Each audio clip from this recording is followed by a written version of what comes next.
Bismillah, Assalamualaikum warahmatullahi wabarakatuh. Segala puji bagi Allah Azza wa Jalla, karenanya kita dipertemukan pada kesempatan yang luar biasa pada kali ini. Tak lupa salawat serta salam yang selalu kita curahkan kepada Nabi besar Nabi Muhammad SAW, serta kepada para keluarga, para sahabat, dan para pengikutnya yang setia berada di naungan sunnah beliau. Rabbi shrah li sadri wa yassir li amri wahlul 'uqdatam min lisani yafqahu qawli. Baik, pertama-tama saya ucapkan terima kasih kepada rekan-rekan yang sudah bergabung pada IG Live pertama ya. Ibaratnya ini event pertama untuk saya sharing mengenai gangguan bunyi bicara maupun beberapa topik yang berhubungan dengan early intervention itu di IG ya. Biasanya kan kita bikin kelas ataupun kita belajar melalui Zoom. Nah, pada kesempatan kali ini kita akan mencoba membahas mengenai topik yang berhubungan dengan bunyi bicara atau speech sound ya. Lebih tepatnya kita akan banyak membahas pada populasi speech sound disorder atau gangguan bunyi bicara. Oke. Nah, ketika kita dihadapkan dengan anak-anak yang memiliki permasalahan pada bunyi bicara, itu kan biasanya outputnya kan kejelasan bicaranya menurun. Nah, salah satu aspek atau faktor karena kejelasan bicaranya menurun yaitu mereka kesulitan dalam memproduksi bunyi-bunyi tertentu atau yang biasa kita sebut dengan misartikulasi, yang dimana mungkin kita tahu ada beberapa karakteristik artikulasi yang dimiliki maupun beberapa proses fonologi ya. Nah, ketika kita menangani anak dengan gangguan bunyi bicara gitu ya, tentunya kan banyak tuh ya beberapa bunyi atau beberapa fonem yang tidak mampu diproduksi dengan tepat.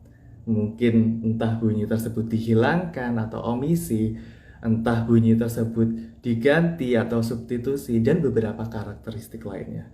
Ataupun mungkin masih ada beberapa proses fonologi atau penyederhanaan bunyi bicara oleh anak yang seharusnya proses fonologi tersebut sudah menghilang gitu kan, ada banyak tuh. Nah, secara umum ketika kita dihadapkan gitu anak-anak yang memiliki multiple misarticulate atau beberapa kesalahan bunyi bicara itu yang banyak, tentunya nggak bisa gitu kita akan ajarkan bunyi tersebut semuanya di awal tuh nggak bisa. Nah, tentunya kita perlu yang namanya skala prioritas atau kita perlu mengurutkan nih. Jadi bunyi terlebih dahulu yang mana sih yang akan kita ajarkan di awal, di tengah, dan di akhir. Jadi kita ngurutin tuh bunyi pertama apa yang kita akan ajarkan, selanjutnya yang di bagian tengah sesi itu apa, lebih tepatnya bukan tengah sesi ya, dalam proses terapi ya, dan yang target terakhir apa yang akan kita ajarkan gitu. Nah, tentunya kita akan membuat skala prioritas atau mengurutkan bunyi sesuai dengan judul IG Live pada kesempatan pertama kali ini. Kan kita membahas mengenai pertimbangan atau consideration for sequencing the target sounds. Nah, kira-kira nih, ini mungkin ada beberapa partisipan mungkin yang pernah mengikuti kelas saya nih, sepertinya sudah pernah saya singgung gitu ya, beberapa pertimbangan yang bisa kita lakukan atau yang bisa kita pilih dalam mengurutkan bunyi yang terlebih dahulu. Yang mana sih yang harus kita ajarkan gitu kan, ada banyak bunyi. Nah, kira-kira pertimbangan yang pertama apa ya yang bisa kita ajarkan gitu terlebih dahulu ketika anak tersebut memiliki kesalahan dalam memproduksi bunyi bicara. Kira-kira apa nih? Mungkin bisa kita bisa interaktif juga. Mungkin bisa nanti jawab di kolom komentar ya. Kira-kira apa ya? Mungkin bagi rekan-rekan D4 yang mungkin pernah mengikuti kelas saya, mungkin ini kita hanya mengulas ulang ya mengenai materi consideration for the sequencing the target sounds ya. Kira-kira apa nih pertimbangan pertama yang bisa kita lakukan pertama? Ini pernah saya share juga di kontennya Speedshare ya. Saya pernah share di kontennya Speedshare mengenai salah satu pertimbangan dalam mengurutkan bunyi terlebih dahulu mana sih yang harus kita ajarkan gitu. Oke, mungkin ada yang mau balas di kolom komentar gitu. Kalau ada input, mungkin ada jawaban dari rekan-rekan semua, bisa di kolom chat ya. atau mungkin di kolom komentar. Oke, mungkin sambil menunggu jawaban dari rekan-rekan semua gitu, mungkin saya sudah bisa telepati, saya sudah bisa gitu menangkap apa yang rekan-rekan pikirkan gitu ya. Jadi ketika kita dihadapkan anak yang memiliki gangguan artikulasi dan fonologi atau gangguan bunyi bicara gitu, kan ada banyak kesalahan bunyi yang dia miliki gitu. Ini mungkin saya coba lakukan repetition karena mungkin ada beberapa rekan yang baru masuk. Nah, tentunya kita nggak bisa mengajarkan semua bunyi tersebut sekaligus. Tentunya harus kita bikin skala prioritas. Nah, skala prioritas yang pertama yaitu untuk kita ngajarin bunyi-bunyi awal apa sih yang akan kita ajarkan. Yang pertama itu pilih bunyi yang fungsional, ya. Jadi kita pilih bunyi yang fungsional, pertimbangan yang pertama. Nah, fungsional di sini yang dimaksud yaitu bunyi yang penting dari sisi sosial dan akademis gitu. Nah, ini kan cakupannya cukup luas. Nah, maksudnya seperti apa sih gitu ya. Nah, bunyi yang penting secara sosial dan akademis. Case-nya seperti ini. Anak ini usianya 4 tahun. Namun tidak mampu memproduksi bunyi R gitu ya. Di mungkin segala posisi gitu. Anak ini usianya 4 tahun, nggak bisa memproduksi bunyi R gitu. Kita sebagai terapis bicara, jika kita mencoba menelaah mengenai perkembangan bunyi bicara, tentunya di usia 4 tahun ya bunyi R masih dalam tahap perkembangan gitu. Ya, karena mungkin beberapa sumber yang mengatakan bahwa bunyi tersebut baru matang di usia 7 tahun gitu ya. Nah, karena anak ini tuh mungkin namanya gitu, Robert Robertson gitu ya. Atau mungkin namanya Robi Purba gitu. Ketika dia ngomong namanya sendiri, itu mungkin jadi Lobi Pulba. Nah, walaupun bunyi R itu pada umumnya di usia 4 tahun tidak menjadi target di awal, namun karena di sini bunyi tersebut penting dari sisi akademis dan sosial, bunyi tersebut itu bisa menjadi salah satu pertimbangan untuk kita ajarkan terlebih dahulu gitu. Karena apa? Ya karena bunyi tersebut fungsional. Reasoningnya apa? Ya karena kan pasti akan sering ya yang namanya interaksi di mana mungkin orang lain atau mungkin lawan komunikasinya gitu. Mungkin yang tidak mengenal anak ini itu akan bertanya gitu. Bertanya mungkin dengan pertanyaan, nama kamu siapa gitu. Nah, ketika anak tersebut menjawab dengan nama Lobi Pulba gitu, tentunya itu akan menghambat proses komunikasi yang terjadi gitu.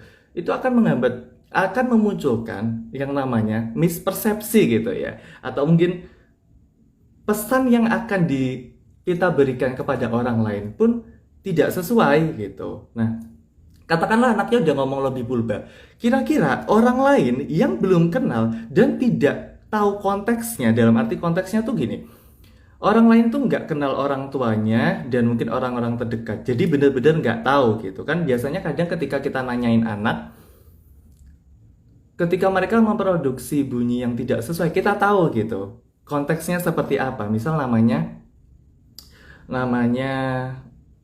Saras gitu ya, dia ngomongnya Yayas, kita tahu namanya Saras. Nah kan tidak semua gitu lawan komunikasi tersebut tuh mengetahui konteksnya seperti apa, yang pada akhirnya lawan komunikasinya yang tidak mengetahui konteks dan nama aslinya, tentunya orang tersebut akan mendata dong. Dan mungkin akan memanggil dong gitu. Memanggil si anak ini dengan siapa? Lobi Pulba gitu.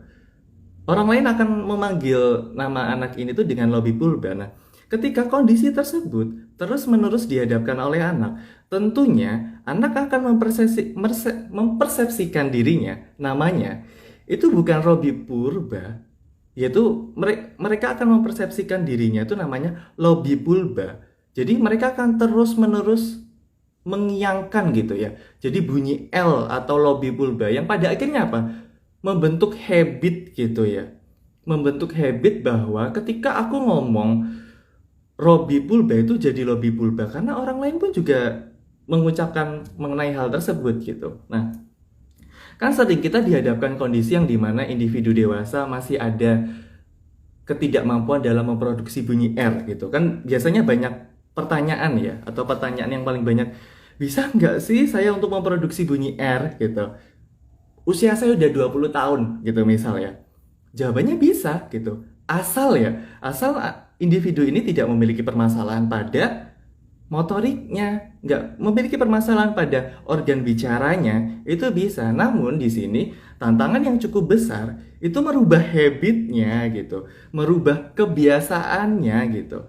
Yang dimana kita tidak hanya merubah dalam satu setting ya, maksudnya anak ini harus memproduksi bunyi R, individu ini harus memproduksi bunyi R, itu nggak hanya pada di ruang terapi saja gitu, nggak hanya ketika bertemu dengan guru atau terapisnya saja, melainkan individu ini harus memproduksi bunyi R dalam segala kondisi atau segala setting gitu ya. Jadi yang pertama, pilih bunyi yang fungsional, yang sekiranya itu tuh benar-benar berfungsi untuk anak ya. Jadi dari sisi akademis dan dari sisi sosial, itu yang pertama. Lalu yang kedua gitu, pertimbangan lain yang bisa kita pilih dalam mengurutkan bunyi yang mana dulu sih yang harus saya ajarkan gitu, itu pilih bunyi yang stimulable gitu. Nah, maksudnya pilih bunyi yang stimulable itu seperti apa? Kan ada stimulable kan kepanjangan dari stimulation able. Jadi individu ini tuh mampu diberikan stimulasi, individu ini tuh mampu diberikan arahan maupun perintah. Jadi gini, ketika kita melakukan yang namanya proses asesmen bunyi bicara, itu salah satu prosesnya kan ada stimulability testing, atau kita mencoba mengetahui ketika anak diberikan arahan, instruksi bagaimana membentuk sebuah bunyi. Oh, kalau kamu harus membentuk bunyi R, kamu harus menempatkan gitu ujung lidahmu ke langit-langit atas, dan mungkin kita berikan bantuan gitu. Nah, ketika kita berikan bantuan seperti itu, anak atau individu mampu gitu mengucapkan bunyi tersebut, artinya bunyi tersebut terstimulable gitu, atau mampu terstimulasi. Atau contohnya ya, ketika kita minta anak untuk mengatupkan kedua bagian bibirnya gitu, karena anak ini mungkin tidak mampu untuk memproduksi bunyi beh gitu ya, kita stimulasi gitu, dalam arti kita berikan contoh gitu. Kalau memproduksi bunyi, misal bunyi beh itu seperti ini loh, beh. Kita kasih instruksi kayak gitu, dia tahu, dia bisa, artinya bunyi tersebut stimulable. Tapi sudah kita arahin, kita kasih petunjuk, nggak bisa, artinya bunyi tersebut tidak terstimulable. Nah, kenapa kita bisa memilih bunyi yang stimulable? Itu secara tidak langsung bunyi tersebut itu tuh menjadi modalitas untuk anak. Bunyi tersebut memiliki tingkat atau level yang mungkin cukup mudah untuk anak dibanding bunyi-bunyi lainnya gitu ya. Jadi bunyi tersebut mudah untuk anak produksi dibanding beberapa bunyi lainnya gitu. Jadi kita pilih bunyi yang stimulable gitu. Nah, kalau untuk saya pribadi, umumnya saya menggunakan pertimbangan ini gitu. Kalau ditanya rasionalnya atau mungkin tujuannya apa sih gitu. Nah, kalau untuk saya pribadi, tujuannya kenapa memilih bunyi yang stimulable, kita kan sering ya ditanyakan oleh orang tua mengenai progres, mengenai anak yang kita tangani gitu ya. Gimana progresnya? Apa kemajuannya? Dan lain sebagainya gitu. Nah, pasti orang tua umum lah, hal yang sangat umum menuntut untuk ada progres atau kemajuan yang dimiliki oleh anak ini. Nah, karena ketidaktahuan kita dalam memprioritaskan bunyi gitu, itu bisa menjadi bumerang untuk kita. Oh, ternyata terapisku belum banyak memberikan progres terhadap anak saya gitu. Nah, kalau saya gitu, oh ini ada bunyi-bunyi yang stimulable gitu, itu saya kerjain gitu. Karena apa? Nanti saya bisa melaporkan kepada orang tua, Bu, bunyi-bunyi ini sudah mulai bisa gitu, sudah mulai bisa diproduksi oleh anak. Bunyi-bunyi tersebut sudah mulai konsisten diproduksi dengan tepat oleh anak gitu. Nah, itu bisa menjadi value tersendiri ya, atau mungkin rasa confident tersendiri dari terapis gitu ya. Jadi kan, wah ini memang kita sebagai terapis harus cerdas ya, dalam cerdas membuat strategi bagaimana cara untuk membuat progres terhadap anak gitu. Yang pertama, pilih bunyi yang fungsional. Yang kedua, pilih bunyi yang stimulable. Nah, ini masih ke dalam bagian stimulable. Namun, kita juga bisa kok memilih bunyi yang tidak terstimulable. Bisa saja bunyi yang tidak terstimulable itu tuh ketika kita ngajarin itu tuh juga cepet gitu. Jadi ada beberapa referensi juga yang menunjukkan bahwa beberapa anak itu ketika kita ngajarin bunyi yang tidak terstimulable itu sama cepatnya gitu. Sama cepatnya dengan ketika kita ngajarin bunyi-bunyi yang stimulable. Jadi di sini advice atau mungkin rekomendasi yang saya bisa berikan kepada rekan-rekan semua itu tuh harus out of the box juga ya gitu. Jadi harus mencoba beberapa cara yang tentunya cara tersebut harus memiliki referensi atau evidence base yang kuat tentunya gitu. Jangan rigid juga, jangan kaku juga. Karena saya tadi sudah menyampaikan salah satu pertimbangannya pilih bunyi yang stimulable, rekan-rekan pasti pakai cara tersebut terus. Nah, tentunya hal tersebut tidak bisa dibenarkan juga dalam segala konteks atau dalam segala sesi gitu ya. Nah, kita harus punya pertimbangan lainnya gitu. Saya pernah bikin kelas mengenai gangguan bunyi bicara. Ada salah satu pertanyaan gitu. Saya menangani pertanyaannya kurang lebih seperti ini. Saya menangani klien yang dimana kurang lebih 6 bulan klien ini memiliki banyak kesalahan bunyi yang diproduksi, namun tidak ada atau mungkin sangat sedikit sekali progres yang dimunculkan oleh anak ini gitu. Hal yang harus saya lakukan apa gitu, kurang lebih pertanyaannya seperti itu. Nah ya, di situ ada banyak faktornya yang bisa saja memang modalitasnya terbatas. Bisa juga karena ketidakmampuan kita dalam membuat strategi gitu. Strategi dalam apa? Bunyi terlebih dahulu yang mana akan kita ajarkan. Itu bisa menjadi faktor kenapa tidak adanya progres mengenai bunyi yang akan kita ajarkan itu mampu diproduksi oleh anak gitu. Karena mungkin banyak ya kesan bahwa ketika anak memiliki permasalahan multiple articulation, misarticulation atau kesalahan artikulasi yang banyak, semua bunyi diajarin, iya, semua bunyi diajarin dalam satu sesi. Ya tentunya gitu, kesalahan bunyinya banyak, semua diajarin dalam satu sesi yang dimana sesinya terbatas. Kira-kira repetisi yang dilakukan oleh terapis dan repetisi yang dilakukan oleh anak ini, kira-kira banyak atau sedikit kalau anak memiliki multiple atau kesalahan artikulasi yang banyak dan mungkin ada 7 fonem yang diajarkan dalam satu hari tersebut, kira-kira repetisinya itu bakal banyak atau sedikit gitu. Mungkin bisa jawab di kolom komentar ya, seperti di kelas ya itu. Kira-kira banyak atau sedikit tuh menurut rekan-rekan semua. Repetisi yang dilakukan oleh terapis dalam mengajarkan bunyi ya, target tertentu ya, kira-kira banyak atau sedikit gitu. Oke, mungkin sambil menunggu jawaban dari rekan-rekan, saya sudah bisa menangkap nih apa yang dipikirkan rekan-rekan. Tentunya gitu, repetisi yang dilakukan dikit gitu nih. Ada Mbak Kur Sari dan Mbak Khairunisa MN. Betul, sedikit sekali. Tentunya semakin sedikit repetisi yang dilakukan oleh terapis dan anak, tentunya kesempatan untuk anak ini memperbaiki dan mendapatkan arahan atau stimulasi yang kita berikan, tentunya kesempatannya sangat sedikit sekali gitu. Yang pada akhirnya kita harus bisa membuat skala prioritas gitu. Bunyi mana yang terlebih dahulu akan kita ajarkan, lalu yang di fase tengah apa, dan yang di akhir apa gitu ya. Oke, itu pertimbangan yang kedua. Pertimbangan yang ketiga gitu, yaitu pilih bunyi yang umumnya anak ini memiliki kesalahan artikulasi. Namun, di beberapa kata dia mampu memproduksi. Gitu. Misalnya, anak ini memiliki kesalahan artikulasi pada bunyi R, bunyi S, dan bunyi B. R, S, sama B. Wah, kita sebagai terapis wicara gitu, kayaknya lebih gampang bunyi B deh. Kita ngajarin bunyi B dulu. Nah, kalau hanya berdasarkan asumsi tanpa kita lakukan tes dan beberapa pertimbangan, saya rasa mungkin kurang sesuai juga gitu. Jadi, kita bisa nih mungkin menggunakan pertimbangan yang saya sampaikan tadi. Jadi gini, pilih bunyi yang umumnya anak ini mengalami kesalahan artikulasi, namun di beberapa kata mampu memproduksi dengan tepat. Misal gini, bunyi yang B konsisten deh. Bunyi B ini semua kata nggak bisa. Babi nggak bisa, buaya nggak bisa, terus mungkin badak nggak bisa. Semua kata hampir nggak bisa. Bunyi R hampir semua kata juga nggak bisa. Rumah, terus ratu, terus beberapa R lainnya nggak bisa.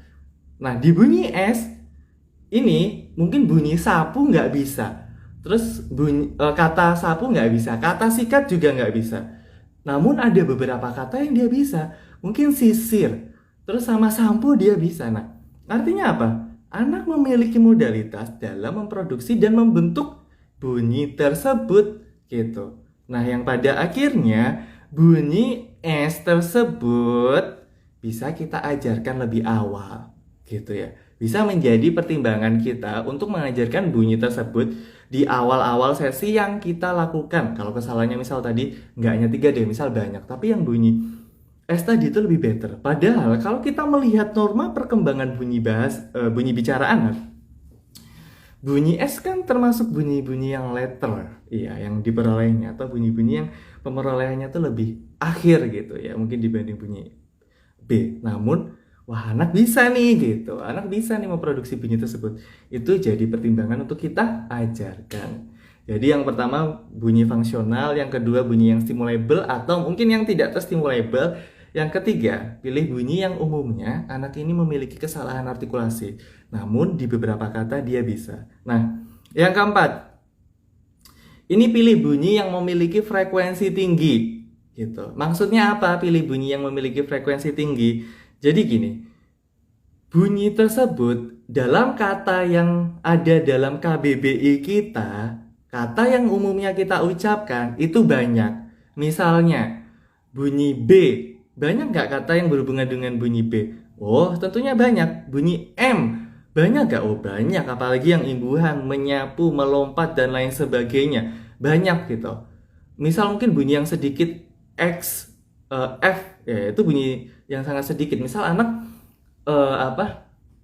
tidak mampu memproduksi bunyi F, mungkin bunyi apa lagi ya? Mungkin bunyi H, mungkin bunyi M, bunyi habis itu bunyi apa lagi kira-kira W gitu ya. Nah, dan beberapa bunyi lainnya. Di antara beberapa bunyi tadi, itu kita lihat frekuensi mana yang lebih tinggi dalam KBBI kita.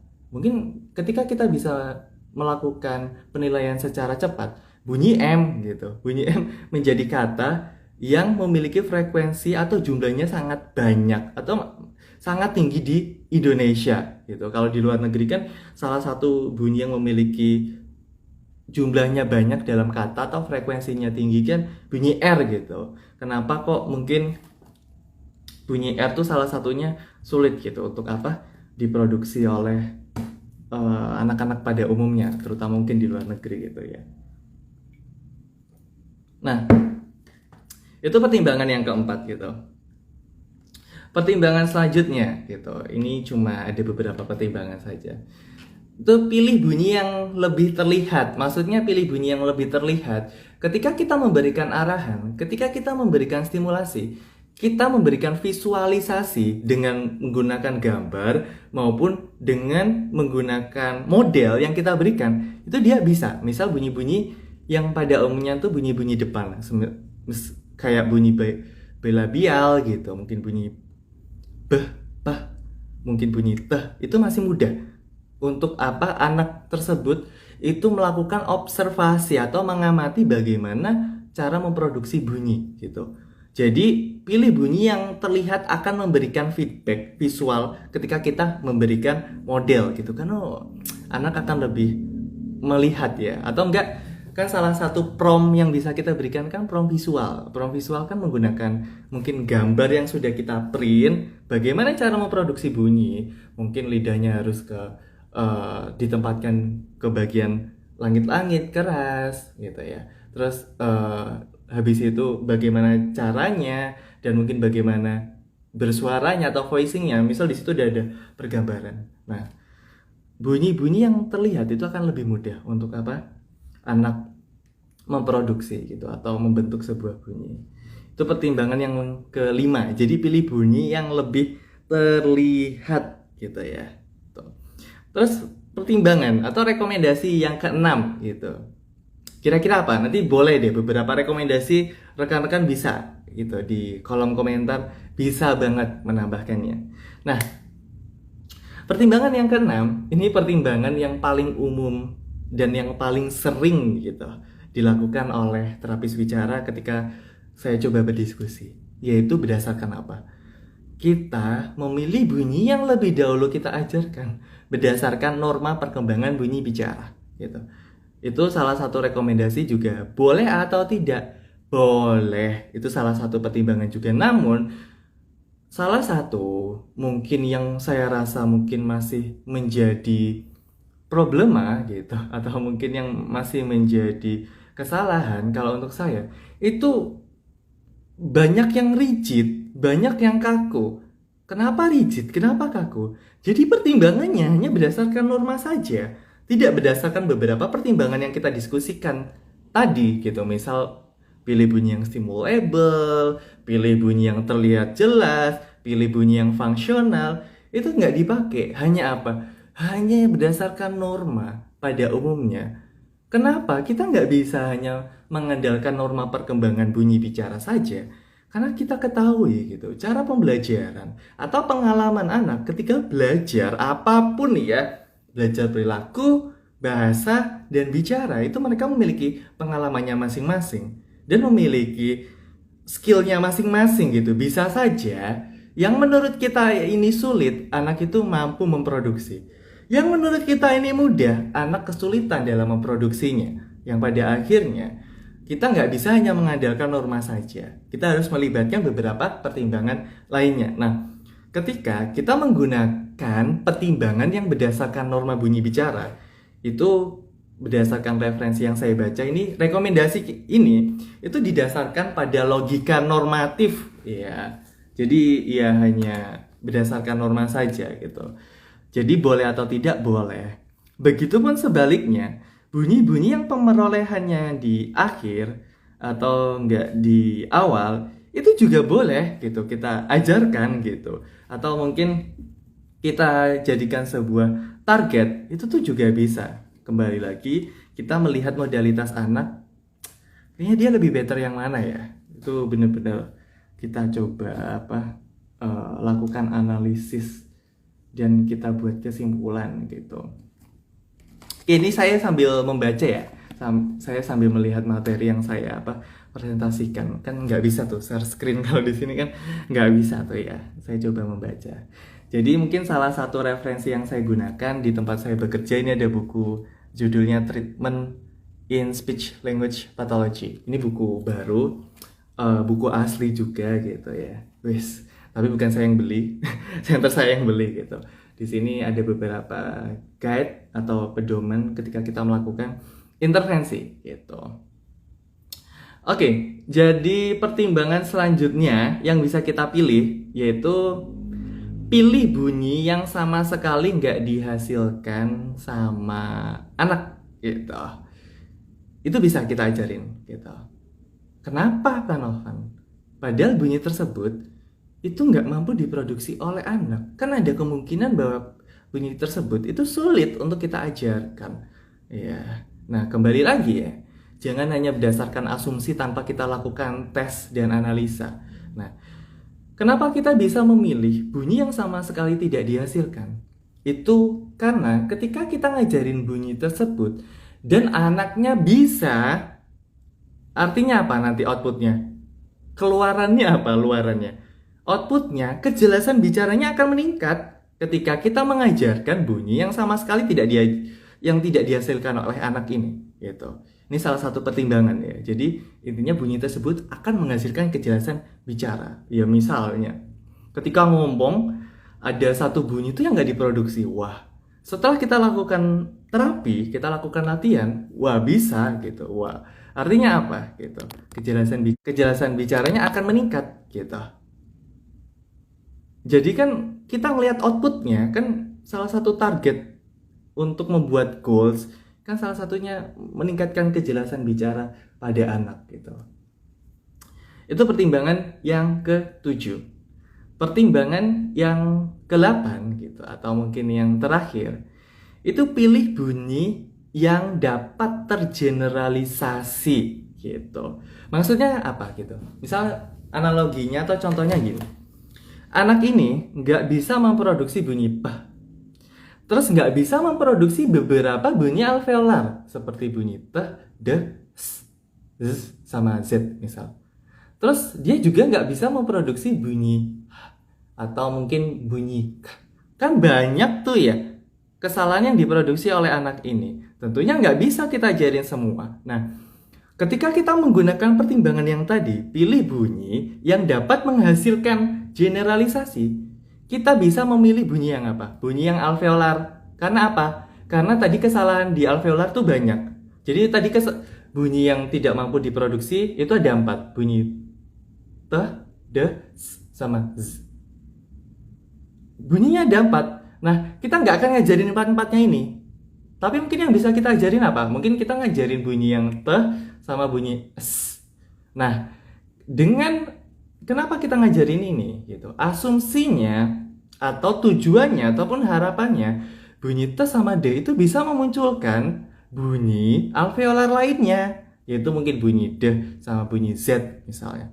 Nah, artinya apa? Kita sedang melakukan efisiensi gitu. Jadi kita tidak membuang-buang waktu dengan mengajarkan semua bunyi. Jadi kita hanya mengajarkan beberapa bunyi yang bunyi tersebut bisa menggeneralisasikan beberapa bunyi lainnya gitu. Jadi kan lebih menghemat waktu ya ketika apa? Kita melakukan intervensi bunyi bicara. Jadi itu pertimbangan yang ke-8 gitu. Jadi pilih yang bisa menghasilkan produksi bunyi yang tidak kita latih. Oke, pertimbangan selanjutnya. Ini sepertinya mungkin pertimbangan terakhir gitu. Ini yang berhubungan dengan fonologi atau mungkin eliminasi proses fonologi. Kan salah satu goals atau tujuan kita itu kan mengeliminasi atau mungkin menghilangkan proses fonologi yang seharusnya tidak diproduksi oleh anak gitu. Jadi misalnya anaknya udah usia 5 tahun masih memiliki final consonant deletion. Nah, seharusnya kan final consonant deletion sudah hilang di usia 5 tahun gitu. Nah, tentunya proses fonologi yang masih dimiliki oleh anak harus kita eliminasi atau kita hilangkan. Nah, kalau anak ini memiliki beberapa proses fonologi yang dimiliki, misalnya anak ini memiliki final consonant deletion, terus memiliki initial consonant deletion, memiliki cluster reduction, memiliki gliding. Wah, ada tuh beberapa ada beberapa proses fonologi yang dimiliki oleh anak. Nah, kita harus eliminasi proses mana dulu yang harus kita lakukan gitu. Jadi kita bisa mengeliminasi proses fonologi yang presentasenya itu sedikit. Kenapa sedikit? Ya karena bunyi tersebut atau mungkin proses fonologi tersebut nggak kompleks untuk anak gitu. Jadi mungkin ketika kita berikan stimulasi atau berikan latihan, anak tersebut akan mudah gitu dalam memproses informasi atau arahan yang terapis berikan gitu. Jadi pilih bunyi atau proses fonologi itu yang presentasenya atau yang proses fonologinya itu nggak kompleks gitu. Artinya apa? Yang mungkin proses fonologinya presentasenya rendah gitu. Itu bisa kita ajarkan gitu. Namun kebalikannya nih, kita juga bisa membuat pertimbangan untuk mengeliminasi proses fonologi yang presentasenya itu besar gitu. Karena apa pertimbangannya gitu? Ya karena pertimbangannya ketika kita mencoba untuk mengeliminasi proses fonologi yang presentasenya besar, kita ajarin dan anak bisa, ya tentunya outputnya atau luarannya, kejelasan bicaranya akan meningkat, yang dimana proses komunikasi antara pengirim ya dan penerima itu akan berjalan dengan baik. Karena apa? Kejelasan bicaranya meningkat gitu. Nah, itu ada beberapa pertimbangan gitu, pertimbangan yang bisa kita lakukan ya ketika kita menangani anak-anak dengan gangguan bunyi bicara. Jadi nggak boleh tuh kita sebagai seorang terapis bicara semua bunyi kita ajarin dalam satu sesi, kita targetin. Nggak bisa gitu, karena kejadian-kejadian ini pun juga masih banyak terjadi gitu ya. Ketika mungkin saya sharing dengan beberapa pengajar di beberapa institusi, wah masa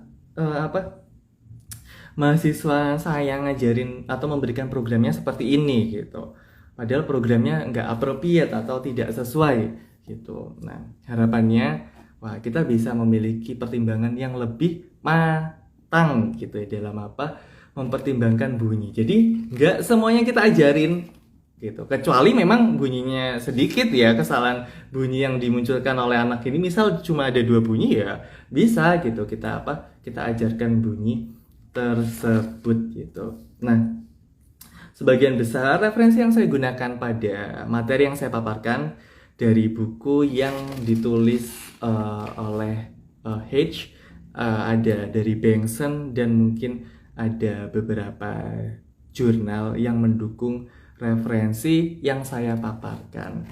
Mungkin mengenai pertimbangan bunyi nih, itu mungkin yang bisa saya paparkan gitu.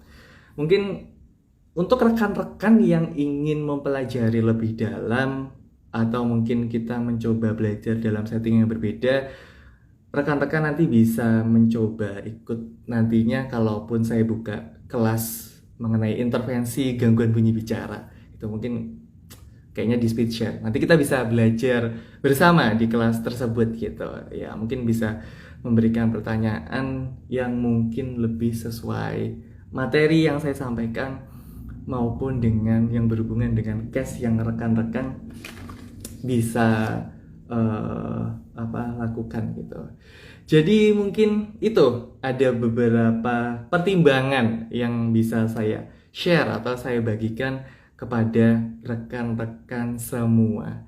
Mungkin ada pertanyaan dari rekan-rekan semua yang berhubungan dengan materi yang saya sampaikan. Oke, thank you untuk rekan-rekan semua yang ikut IG Live ini ya. Jadi ini first experience, pengalaman pertama saya untuk IG Live. Biasanya kan kita melalui Zoom atau mungkin tatap muka secara langsung gitu ya.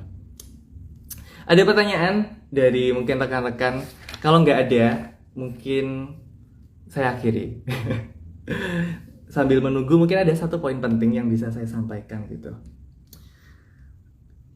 Kadang kan kita milih target atau mungkin tingkat kompleksitas. Dalam arti kan tingkat kompleksitas kan ada beberapa bagian tuh. Mungkin ada di tingkat kata, tingkat frase, lalu mungkin tingkat kalimat, lalu conversation atau percakapan.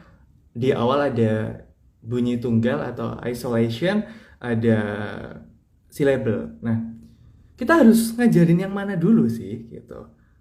Kadang kan ada terapis yang nargetinnya agar anak memproduksi bunyi b. Wah, itu udah di tingkat bunyi itu. Nah, rekomendasi yang seharusnya dilakukan itu kita ngajarin dari tingkat kompleksitas yang cukup tinggi, yang dimana anak mampu menghandle-nya gitu, atau men-tackle-nya gitu, atau mungkin istilah lainnya itu tuh bisa ada effort untuk memperbaiki gitu.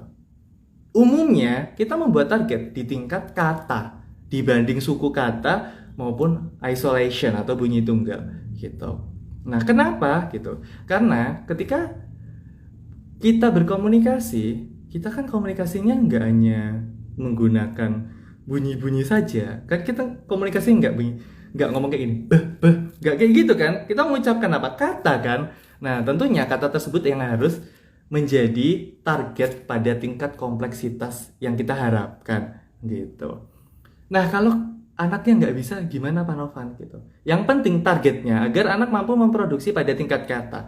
Nggak bisa, ya tentunya ada atau perlu yang namanya shaping. Shaping itu tuh mencoba membentuk sebuah target yang kita tuju gitu. Jadi misal anak nggak bisa memproduksi bunyi bola, kata bola, di tingkat kata nggak bisa terus. Yang pada akhirnya yang harus kita lakukan apa? Kita turunin gitu. Kita turunin di tingkat syllable gitu, ataupun di tingkat isolation gitu. Untuk cara pengajaran nanti mungkin yang lebih mendetail, rekan-rekan nanti bisa bergabung kalaupun di Speedshare membuat kelas intervensi bunyi bicara. Mungkin dari saya itu saja nih.